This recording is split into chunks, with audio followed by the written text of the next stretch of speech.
பரிபாடலோட பாடல் வழக்கத்தை நம்ம இப்போ பார்ப்போம். அதாவது யுகங்கள் அப்படி சொல்லும்போது யுகங்கள் மொத்தம் 4. எதெல்லாம் அப்படின்னா கிருதயுகம், பிரேதாயுகம், துவாபர யுகம், கலியுகம் அப்படின்னு சொல்லிட்டு யுகங்கள் மொத்தம் 4 இருக்குது. ஒவ்வொரு யுகத்திலையும் திருமால் பல அவதாரங்கள் எடுத்தார். அப்படின்னா திருமாலோட அவதாரங்கள் தான் எத்தனை அப்படின்னு பார்த்தா திருமாலோட அவதாரங்கள் மொத்தம் 10. அவர் 10 அவதாரம் எடுத்திருக்கிறாரு. எதெல்லாம் அப்படின்னா, முதல் அவதாரம் மச்ச அவதாரம், மச்சம்னா மீன் அவதாரம்.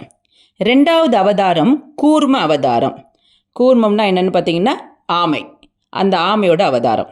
3வது அவதாரம் வராக அவதாரம், பன்றி வடிவில் இருக்கக்கூடிய அவதாரம். 4வது அவதாரம் நரசிம்ம அவதாரம். 5 வாமன அவதாரம். 6வது அவதாரம் பரசுராமன் அவதாரம். 7வது அவதாரம் ராம அவதாரம். 8வது அவதாரம் பலராமன் அவதாரம். 9வது அவதாரம் கிருஷ்ண அவதாரம். 10வது அவதாரம் கல்கி அவதாரம். இப்படி திருமால் 10 அவதாரங்கள் எடுத்துள்ளார். இப்போ நாம் வாழும் இந்த கலியுகத்தில், நம்ம வாழ்கிற யுகம் என்ன யுகம்? கலியுகம். இந்த கலியுகத்தில் கடைசி முடிகிற காலம்னு ஒன்று வரும் இல்லையா? அந்த களி முடியும் காலம்தான் கல்கி அவதாரம் எடுப்பார். திருமால் களி முடியும் போது கல்கி அவதாரம் எடுப்பார் அப்படின்னு சொல்லப்படுகிறது. சரி, இந்த பூமி எப்படி தோன்றியது அதை தான் நம்ம என்ன செய்ய போகிறோம்? பரிபாடல் வழியாக பார்க்க போகிறோம். அதாவது இரண்யாட்சசன் அப்படிங்கிற அசுரன் பூமியை கடலுக்குள்ளே ஒளிச்சு வச்சுக்கிட்டான். சரியா? இரண்யாட்சசன் என்ற அசுரன் பூமியை கடலுக்குள் ஒளித்து வைத்து கொள்ள மகாவிஷ்ணு அவர் என்ன பண்ணுறாரு? பூமியை காப்பாற்ற எடுத்த அவதாரம் தான் இந்த வராக அவதாரம். 3வது அவதாரம் பார்த்துருக்கோம் இல்லையா? அந்த பன்றி உருவத்தில் இருக்கக்கூடிய வராக அவதாரம். அசுரன் பூமியை கடலுக்குள்ளே ஒளித்து வைத்து கொள்ள மகாவிஷ்ணு பூமியை காப்பாற்ற எடுத்த அவதாரம் வராக அவதாரம்னு பார்த்துருக்குறோம். இதனோடு தொடர்புடையது தான் நம்மளோட பாடல் பகுதி. பாடலில் நல்லா பாருங்க. விசும்பில் ஊழி ஊழ் ஊழ் செல்ல. ஊழின என்னது? யுகம்.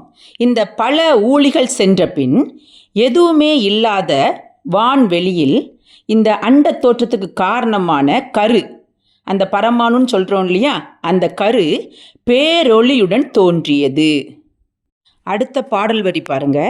கரு வளர் வானத்து இசையில் தோன்றி உரு அறிவாரா ஒன்றன் ஊழியும். இந்த வரியோட விளக்கத்தை பாருங்க.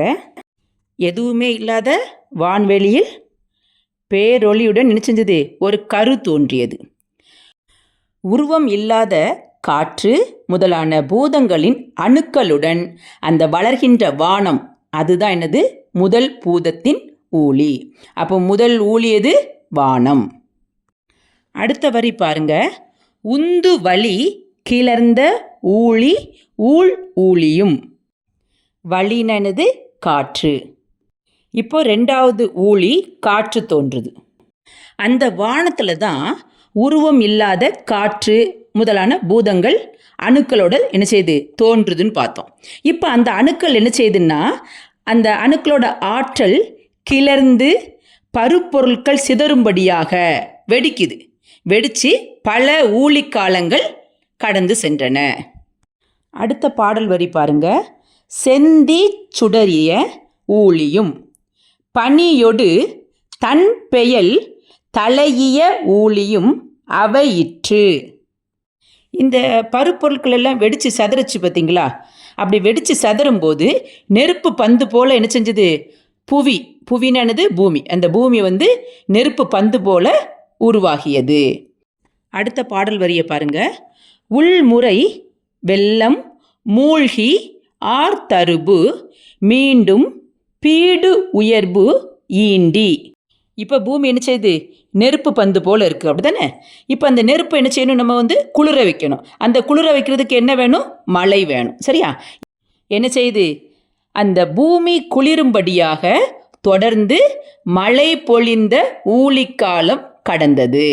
இப்போ அந்த பூமி என்ன செய்யணும்? குளிரணும். அதுக்காக நல்லா மழை பெய்யுது. சரியா? அந்த மழையின் காரணமாக பூமியில் என்ன செய்யுது? ஒரே வெள்ளம். அப்போ அந்த பூமி வெள்ளத்தில் மூழ்கியது. அடுத்த பாடல் வரி பாருங்க. அவற்றிற்கும் உள்ளீடு ஆகிய இரு நிலத்து ஊழியும். இப்போ இறுதியாக பார்த்தீங்கன்னா இந்த பூமியில், அதாவது இந்த உலகத்தில் உயிர்கள் உருவாகி வாழ்வதற்கு ஏற்ற சூழல் தோன்றியது. அந்த பூமி குளிர்ந்து இப்போ என்ன செய்யுது? உயிர்கள் வாழ்வதற்கு ஏற்ற சூழல் தோன்றியது. அப்படின்னா இந்த உயிர்கள் வாழ்வதற்கு எது வேணும்? நிலம் வேணும், அப்படி தானே?